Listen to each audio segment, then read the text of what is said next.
Hey guys, bonus episode of the Joshi Pod. Very happy to welcome a guy with a wonderful, wonderful, wonderful name and a wonderful, wonderful, wonderful podcast. Welcome to the show, Eric Peralta, the Wrestling Enthusiast, Enthusiastic Reviews. Welcome to the show, Eric. Hey, how you doing? Thank you very much for inviting me over here. Oh, my pleasure. Because I want to let my friends be your friends, be everybody's friends. So it's really, right. I love it. It's real important for me to, on my way out the door, to talk to some people before I call it a day. Yeah. So Eric, let's talk about your wrestling fandom. Let's first. I should always ask this first. Where did you grow up at? Actually, I was born in Monterey Park. That's actually not. I know you guys. You're from San Diego, right? Yep. Yeah, I was LA. I was an LA baby. Yeah, near the San Gabriel Valley. I was born in Monterey Park. Moved into the east side of Los Angeles. I grew up Montebello half the time. Kind of went back and forth a little bit, and right now I currently live in Murrieta. So that's just about halfway San Diego, halfway towards LA. So Murrieta being 1,000 degrees. It was like 116 about a month ago at one point in time. I couldn't even record any content because of that. It's terrible up there. Yeah, it was hot. my job might be moving to Temecula pretty soon, so I'll be up that way. Oh, nice. Yeah, we'll be next door neighbors. Yes. So tell me about how your wrestling fandom started. How did you get into wrestling? Well, to be honest with you, I've actually been watching this since I was a little kid. I was actually very intrigued during the Hulkamania era, like the very latter years. Like I was 3 years old when I first started, and that was like back in 1991. And like I was just watching professional wrestling ever since then. And I always liked it when I was a kid. And I've always liked how the enthusiastic characters that were all around, and the gimmicks that were going on. You know, everyone's so pumped up, and energetic, and all that. Like the Ultimate Warrior, and of course you got Randy Macho Man Savage. It was and of course you got Hulk Hogan, and then of course that was around the time when Bret the Hitman Hart started coming out, and then you had Shawn Michaels coming out, The Undertaker, and I was really intrigued by all the wrestling characters that were going on fighting in that ring. It was almost like a real life superhero thing for me. So you were a Hulkamaniac, huh? Yes, I was. I was a Hulkamaniac for a while. You know, I mean, I still am to this day. I mean, but you know, like I said, I always loved the sport of professional wrestling. So, did you just watch WWF only? Well, at first, yes, because like I figured, well, it's the only one that's been going on. You know, I wasn't really aware of WCW till like around 1997, and then like around that time, because I didn't really have cable. And I couldn't really keep track of so much that was going on in the wrestling world, so I just couldn't. They used to show a lot of WWF programming, like I think it was like on Saturdays, like around 12 o'clock noon, like after the Saturday morning cartoons. They used to show it on Fox, and I think there was like a 1 hour program. They had a few matches here and there, and then they talk about the in your house pay-per-views, and then like after like mid '96 or something, that just disappeared out of the blue, and I couldn't find it on my TV. So, and like I said, I didn't have cable, so I didn't know where to watch. And then all of a sudden, WCW started popping up. And I remembered all the old legends coming out, like Hulk Hogan and Randy Savage and stuff. They just started, Ric Flair. And, you know, I just remember that they all started popping up in that show. And I just, you know, I wasn't really too much of a fanatic to WCW, but at the same time, I liked it. I didn't hate it. I liked it. So it was really fun. Was your family watching? Is that how you caught it, or you just happened to catch it on TV? Actually, my brother was actually watching it at one point in time, because my brother, you know, he's like 10 years older than I am. He was around during the 80s, so he kind of knew what was going on. He's the one that kind of saw the Andre the Giant Hulk Hogan thing that was happening back then, and of course, you know, at the peak of Hulkamania, that was around that time that he actually was. And I remember too, when we were kids, like we always used to jump around the bed a lot, and then he could come up and, you know, start just play wrestling and just start like, bouncing around the bed, and he's like, "Look at this, the WWF champion." He calls me the Barbecue Bandit. I don't know why, but I guess because I was always a big kid. I was gonna say, you know why? Barbecue Bandit. Yeah, I was like, I was talking about cheeseburgers all of a sudden. What the heck? But anyway, yeah, that's how we were just always intrigued with the wrestling world. I mean, at least I was. My brother, not that much, but me, no, I get to say I still love professional wrestling to this very day. So your brother doesn't watch anymore? He's kind of a busybody now. He's always like, he has a family now. He has 2 kids and he's married. He got married 2 months before the pandemic started. So, oh wow! And I was the best man. I was his best man at his wedding back in January, and then we start thinking about it right now, and we're thinking, man, we're just right in time too. Mm-hmm. Right in time. It was a perfect time to do it. Real good timing. Yeah. So when did you or have you discovered the indie wrestling in Southern California? I always knew that there was indie wrestling going on. As a matter of fact, to put a long story short, right when my mom kind of met an ex lucha libre wrestler, they used to wrestle in, I believe, in CMLL, and I guess they were talking to each other. They became friends and whatnot. And when the economy hit, he used to do I think he used to wrestle for like 12, 13 years, like from late 1987 to 2000. He was quitting the business altogether, and then he trying to pick up a craft and was like a cable repair guy or something. Mm-hmm. But then when the economy crashed in 2008, he lost his job. And he decided he didn't know what to do next. He didn't want to go back to work in a supermarket. So what he decided to do was retrain and go back to wrestle. And I got introduced to a local lucha libre promotion in East LA. It's very, very small, but they actually featured a lot of wrestlers from the Santino Brothers Academy over there. So that's how I got introduced to some talent over there. Santino's are putting out some really good people. Yeah, recently they have really have. As a matter of fact, I met Willie Mack about right when he just started his career, and he was wrestling there. I remember seeing Willie Mack in the crowd at PWG, like just as a fan. Yeah, he's a really cool guy, really awesome. As a matter of fact, 3 years ago, I seen him wrestle Rob Van Dam at PCW in Wilmington, California, and that was a great show. That was a great match, and yeah, I mean, it's really, really cool. And then I've always been intrigued with all wrestling in general, especially in SoCal as well. So who are some of you, let's talk SoCal wrestling. I love SoCal wrestling. I'm all about it. I go to a bunch of indie shows all the time. And who are some of your favorites here in the SoCal scene? Right now, I've seen Ray Rosas wrestle when he barely started as well, right before he got tagged in with Peter Avalon. I remember him. They're wonderful together. Oh, yes. It's so, I was watching some of the archival footage, and then I was just like looking at their matches, and then just watching them. It's like, oh, they're really funny to, around together, to be around. So it's really cool seeing them in the match. I take my mom here in San Diego. Sorry to cut you off, but my mom's in a wheelchair, and I take her to shows here in San Diego because she used to take me to shows. Now I take her to shows. That's cool. That's giving really back. awesome. But Ray Rosas always takes his time to come see my mom when they're doing the whole like dancing thing, and my mom stuffs dollars in his trunks and stuff, and he's always super cool to my mom. So I got a special spot in my heart for Ray Rosas. Yeah, he's a really cool guy, man. It's awesome. He's quick, he's fast, and he's just really agile in the ring too. Fingers crossed he shows up on AEW with a little PP Ray action would be awesome. Yeah, I would love for him to tag with Peter Avalon. I don't know if it's a sense to me, but I kind of have a feeling they might do that eventually down the road, especially since Peter Avalon can't even get a win against Brian Cutler. Yeah, I don't think the librarian's much going to be around much longer. Yeah, I probably think that's probably what's going to happen. So who else do you like in Southern California? There's another wrestler. 3 years. I think I met him 3 years ago. Douglas James. Douglas James. He was a former kickboxer. I think he was a world champion and was undefeated at one point in time.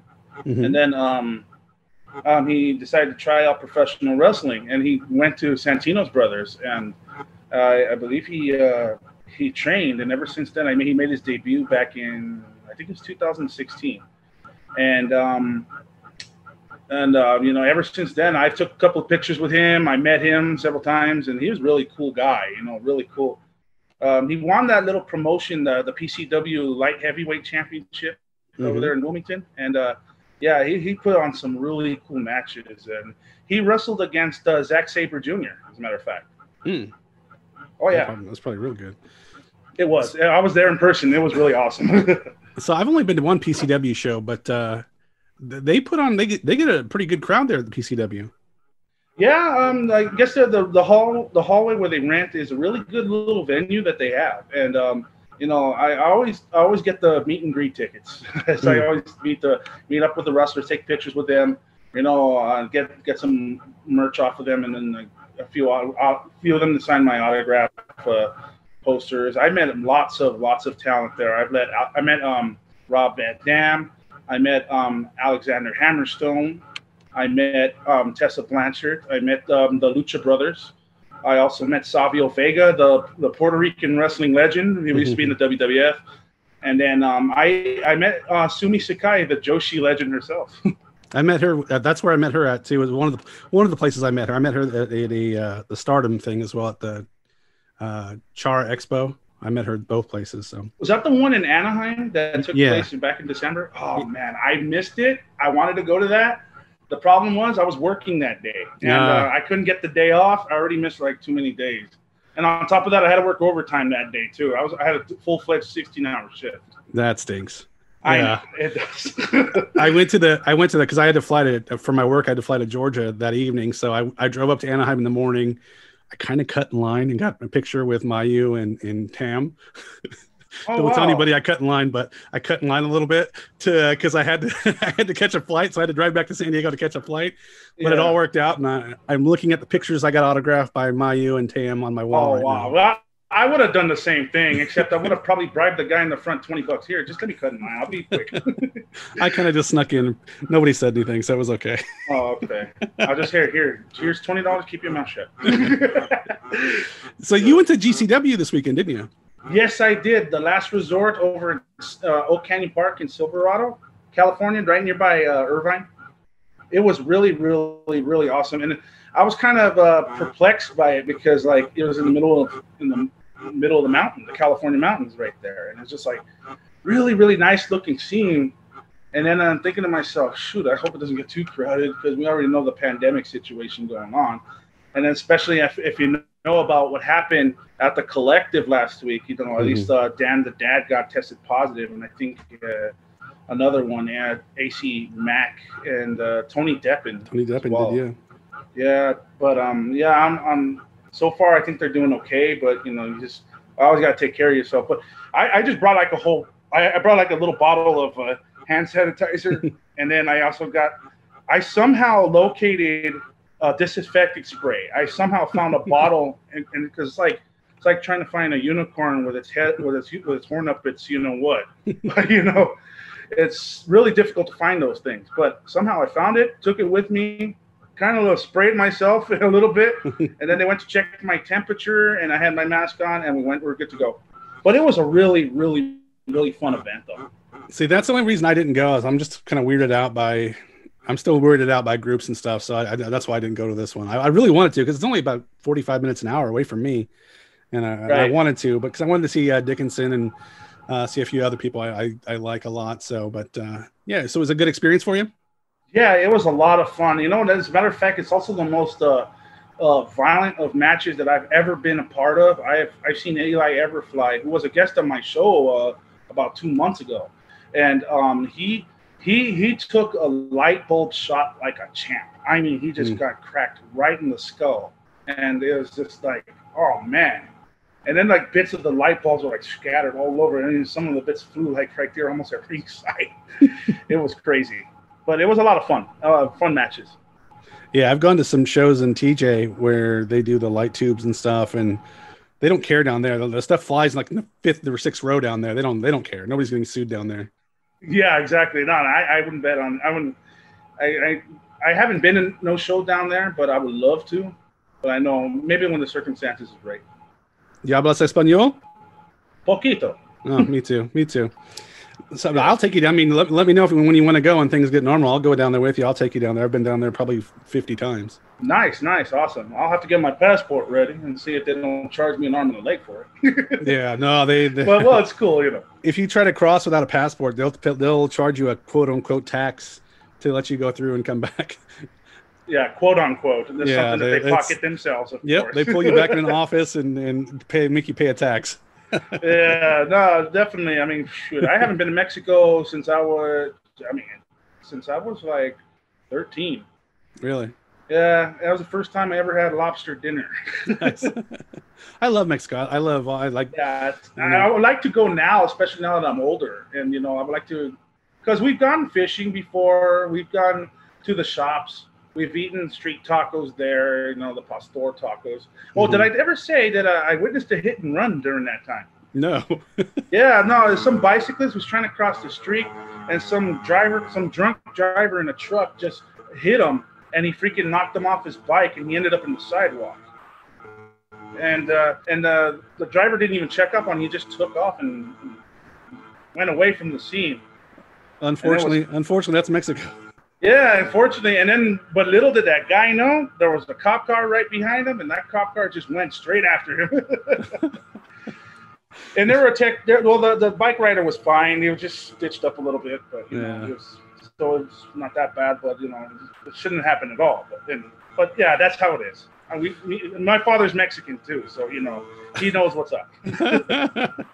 I'm a gringo, so I don't know anything that's up, but I don't know. I grew up in Chula Vista, pretty far down south in San Diego, so I kind of know my way around a little bit. Oh, okay, yeah. So Eric, when did you turn from wanting to just be a fan to wanting to create content, like to be more than just a fan? Well, 5 years ago, I wanted to do something because it's kind of somewhat of an inspiration to stories, I should say, because you see all these YouTube videos going on, and you see people reviewing food, and then you see people reviewing movies, and then you see people reviewing video games and such. Like, for example, I'm a fan of the Angry Video Game Nerd, so I like to watch his stuff. And I noticed that he is like a foul-mouthed chucklehead, and I just realized he likes to use his vocabulary in the craziest way, and I said to myself, I don't know if it's for everyone, but imagine if I did something like that as far as reviewing wrestling pay-per-views and stuff like that. Mm-hmm. So I said to myself, because I first started with watching like WCW and WWF pay-per-views. I think my videos are still around on Daily Motion, but that was like 5 years ago, and it was like I was right way before I even thought of having a little podcast or anything like this in that nature. And I just started to just pick random shows I wanted to see, and like the ones that were really terrible and the ones that were really shitty, so to say, pay-per-views that you have a bad reception of, and then I just see how I react to it. But I mean, it worked for like the first couple of months, and then I stopped doing it for a little while because like I see that nobody was really into stuff, and then of course work always got me a little bit tired, and I said to myself, but I was working 6 days in 1 week for like almost a year and a half. And I was like thinking to myself, I don't have time to be doing this stuff. So I stopped doing it for a while. And about a year and a half ago, almost 2 years ago, I was starting to get the inspiration because I noticed that the wrestling scenes started, they started coming up with a lot of the independent wrestling and a lot of the most talented roster of professional wrestlers that I've probably seen in a long time. And not just men, but women as well. The women wrestlers sometimes they do it better than the men. And I said to myself, you know what? I think in a month or two I'm going to bring back the Wrestling Enthusiast. I think I'm going to do this. And I was making some more wrestling pay-per-view reviews up until like last year, around this point last year. And once again, I stopped doing it for a little while, but I was going to resume it back in this January. But then I said to myself, how about instead of doing wrestling pay-per-view reviews, why don't I just do a podcast? So it took me a couple of months to figure out the process to get into the podcasting world. And I was like a guest on someone else's I was a podcast called the Rambling Alcoholics Podcast. It's like another Southern California podcast. They're just like they just ramble around and they talk jokes, and it's a little NSFW type talk. So they like to talk a lot of smack towards each other and towards a lot of things, and it's not really for the politically correct. But I will say though, they kind of advertised me. And that was kind of my way to open the door. And then they gave me a few pointers to how to do it. And once I started taking the steps that I can so I could upload my content, then I got distribution to Spotify, and my foot was on the door. So is it something you have fun doing? Is that why you do it? Oh, yes. I have lots of fun doing this. I really enjoy doing these reviewing pay-per-views. I like talking about the wrestling business. I like talking about the shows, and hate's a strong word. I understand that. I know, but I really, really dislike it when certain individuals like discredit the wrestling business, and the ones that make it look bad. I really kind of like. I don't have too much of a liking to them because I think they just try to make the whole entire wrestling business look bad. And I'm just kind of like an advocator to defend the professional wrestling business because I love it. And I've been watching it almost all my life. So I'll try to defend it any way I can. So what in wrestling right now gets you riled up and gets you hot? WWE right now. Why? Well, okay. Let's hear it. Let's hear a rant. Okay. All right. Well, okay. Forgive me if I sound a little flustered. Okay. WWE. I don't hate it. I like it. It's just that I don't like the people that run the company. Vince McMahon, and I will give Vince McMahon all the credit that he deserves. I give him all the credit from the Hulkamania days, putting wrestling on a mainstream level and putting it on the map worldwide recognition, putting the pay-per-view so that people could pay and see the biggest matches that they could find from not only back in the day, but right now. I could definitely give him all the credit that he has done, introducing to charismatic wrestlers, the gimmicks, memorable shows. I will always give him the benefit of the doubt of that. But in recent years, he's just pissed me off, like as far as like going with the professional wrestling. I mean, you look at all these guys that they get from Mexico. You look at all these guys that they get from Japan. And, they just treat them like crap every time they have. And not all the time, but, you look at Ricochet, for example. He had one of the best wrestling matches I ever seen when he battled against Will Ospreay back in 2015, I believe. It was in New Japan. And it was one of the best matches that I probably have ever watched. And like, as far as like physicality, it's like one of the greatest. I have a little scale when I review matches. It's like a 10-point scale.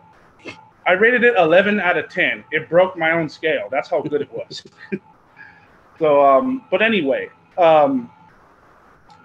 I noticed the potential in him. I noticed potential in what he could do. And when NXT got him, I was like, oh wow, that's so cool. But after he got out of NXT, he became the North American champion and whatnot. Then he got promoted to the main roster. They just treat him like he's secondary, like he's nothing, like he's just some chump off the street or just some dude that's just like, oh, well, he's just a small little prick. He's just that type of guy. That was a Vince McMahon impression, by the way. So I just don't like the way he is pushed. I don't like the way his status is on the main roster. I mean, I'll give you an example. he was poised to do a main event in Saudi Arabia against Brock Lesnar, and his match only lasted an hour and a half. And then I'm sorry, hour and a half. I'm sorry, I meant minute and a half. His match only lasted a minute and a half. And the very next episode of Monday Night Raw, he lost to some nobody for the 24/7 title. And I said to myself, "You gotta be kidding me! This is no way to treat a world-class athlete." It's just unbelievably sad, and I just feel bad for him. And I feel bad for I feel bad for Andrade. I feel bad for Humberto Carrillo. I feel bad for Kairi Sane, and I feel bad for, a lot of these guys that Drew Gulak is another one too. I feel bad for him as well. I just feel bad for a lot of these guys because they work so hard for to become a WWE wrestler, and then they come up and then they get treated like crap, and then get fed to a blockhead like Brock Lesnar. So it upsets me, and I think I know this is the Joshi pod. Kairi Sane, obviously, she has one of the greatest flying elbows I ever seen, and that's a world-class athlete, if anything. And they gave her the women's tag team championship with Asuka, Kanatan. And I don't like the way they were booked, whether they were a tag team, and I didn't like the way they were booked when they were champions, because they barely defended the women's tag team titles at all.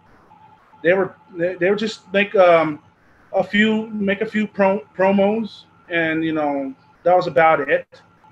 So, I mean, that's not the way you treat world-class athletes. And now look at what happened to her. She ended up going back to Japan. I mean, I'm glad she's back there now, because I think she'll probably be.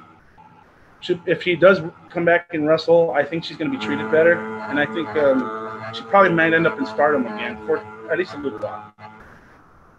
So, Eric, tell me about your podcast. Tell me about the different version. Yes, you told me you have a couple of different versions. Tell me about the two different versions.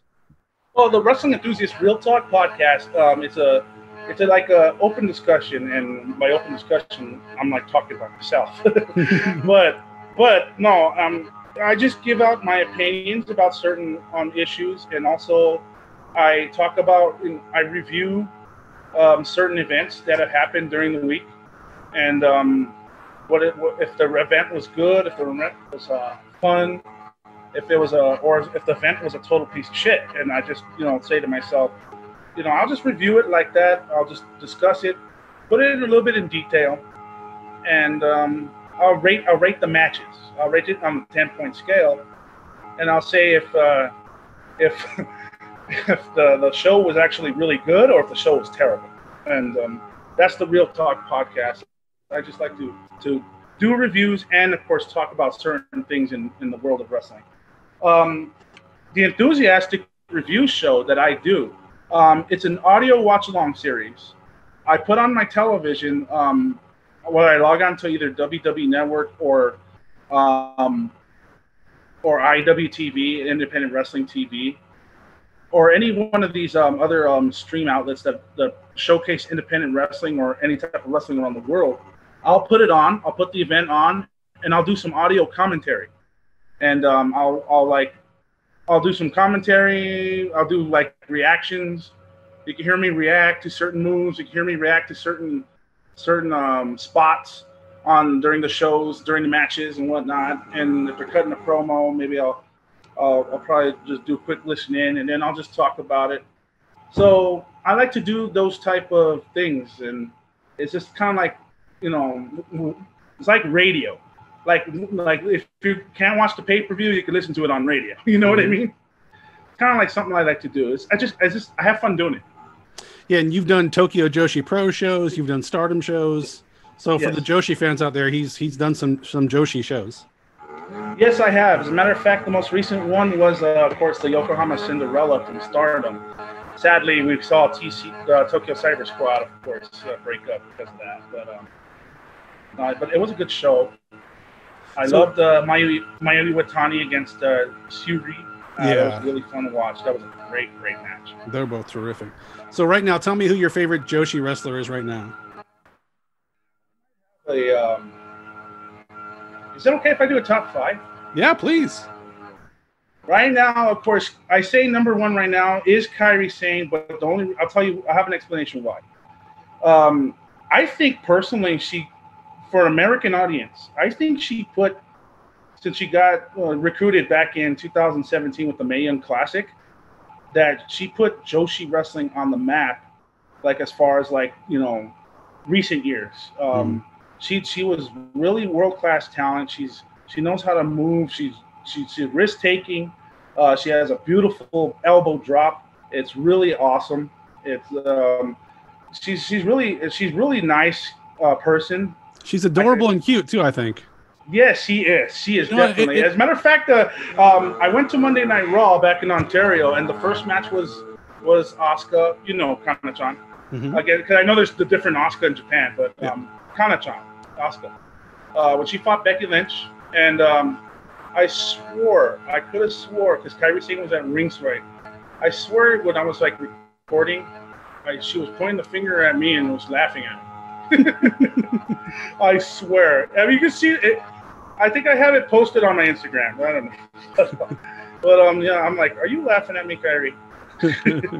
But no, she's an excellent athlete. She's definitely one of the top notch.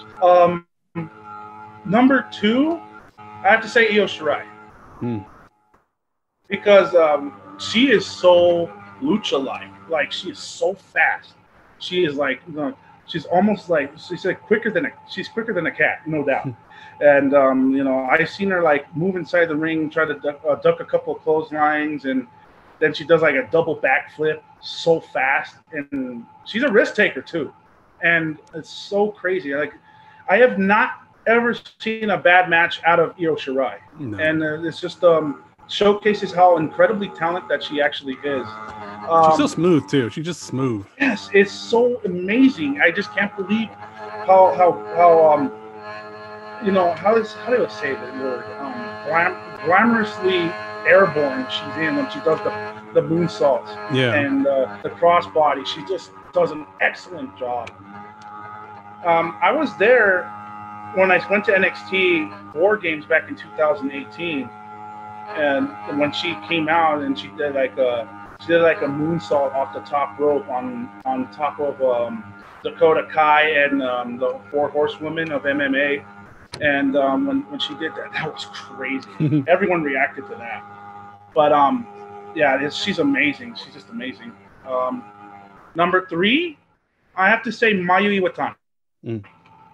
And just when I saw last week when I was doing the watch along, and not just the watch alongs, but like other Stardom events during the 5-Star Grand Prix, during the reopening, and I just watched her. I've actually first discovered her about a year and a half ago when she wrestled at Ring of Honor's G1 Supercard. That was the one in Madison Square Garden against Kelly Klein. She did awesome, and she was a great wrestler, and she's just really, she does a lot of high risk as well. I give her lots of kudos. And let me see, number 4, I have to say Maika Satomura. She's really talented. She's tough too. And I really enjoy everything she does inside the ring. And of course, with Sendai Girls, I've only seen probably like 2 Sendai Girl shows. I'm willing to watch more. It's just that it's kind of hard for me to get some footage because it gets expensive from time to time. Yep. But I've seen highlights. I've seen matches. I've seen full-fledged matches, and she is so awesome. She is really talented. And there's some stuff on WWE Network when she was like 16 years old wrestling for WCW. It's pretty crazy. Yeah, I gotta check that out, and that's really crazy. And it's so awesome. Maika Satomura, she's really so cool, and she's really tough too. She's a tough cookie. Okay, number 5. I gotta say, for number 5 is gonna be the character-wise on this one. I have to go with Maki Ito. you know I love Maki. You know why, right? Because she gives 2 cans of shit about what, certain things. And then she's a great singer, and it just, her gimmick is so funny. It's really really hilarious, and she's pretty good in the ring too. She's getting a lot better. Yeah, and the more I've seen her, the more I watch, the better she is. It seems like every time her matches are getting better and better. I would like to have her on my podcast one day. That'd be really cool. I said I would email her and probably tell her, hey, I'll get you some Monster. No, she's super cool. I was very thankful she did the podcast with me in English. It was pretty neat. Yeah, that's awesome. I hope I do that one day. But yeah, Maki Ito, she's really cool. So before we wrap up here, you said you've done some interviews on your podcast. You said Eli Everfly. Do you enjoy doing interviews? Yes, I have a lot of fun. Definitely with Eli Everfly, and also former Mae Young Classic participant, and she's currently in MLW. Zeta Zhang. Mm-hmm. Yes, she was a guest on my show too. Well, I always followed her on Instagram. She made a few appearances at PCW Ultra, but she couldn't wrestle. She was supposed to wrestle against Sumi Sakai at one point. Unfortunately, she got an ACL injury. And when that happened, she couldn't wrestle. But she was at the meet and greet booth, and she was over there selling merch. And I went and take a picture with her. I bought some merch off of her. I bought a Funko Pop off of her. Oh, cool. And, yeah, she got it autographed and everything. So it was really, really cool. I didn't realize how cool of a personality she is. And she's actually really awesome. That's awesome. All right, Eric, where can we find you on social media, buddy? I'm on Facebook. I'm on Instagram. Twitter, but however, for some reason, Twitter, they're acting stupid and shitty. But I created a backup account. I should plug that up, but it should be there soon. Just type in Wrestling Enthusiast, and I'll pop right up. My logo will be right there. And I'm also on Spotify. Check out the Wrestling Enthusiast Real Talk podcast. I got 38 episodes, actually. 44 episodes. The 45th one will be released tomorrow. And yeah, you can check out those audio watch-alongs exclusively on Spotify. The other distributions, of course, is also on Spreaker.com, iHeartRadio, Gio7, which is an international podcast app, and Deezer, and of course Google Podcast. So whenever you guys like to listen to me rant and rave, you guys could go ahead, because like I said, I love professional wrestling. Can I say something real quick? Please. Hey Vince, you're a dick. Okay, I promise I won't do that no more. I'm a nice guy. Don't worry about it. I'm a nice guy. I just love professional wrestling. Eric, thank you so much for being on the podcast, and I wish you best of luck with your podcasts and your Thank you very much, Eric. I really appreciate it. Sorry to cut you off right there. No, you're good, man. Thank you so much. All right, brother. Take care, man. All right, you too. Thanks.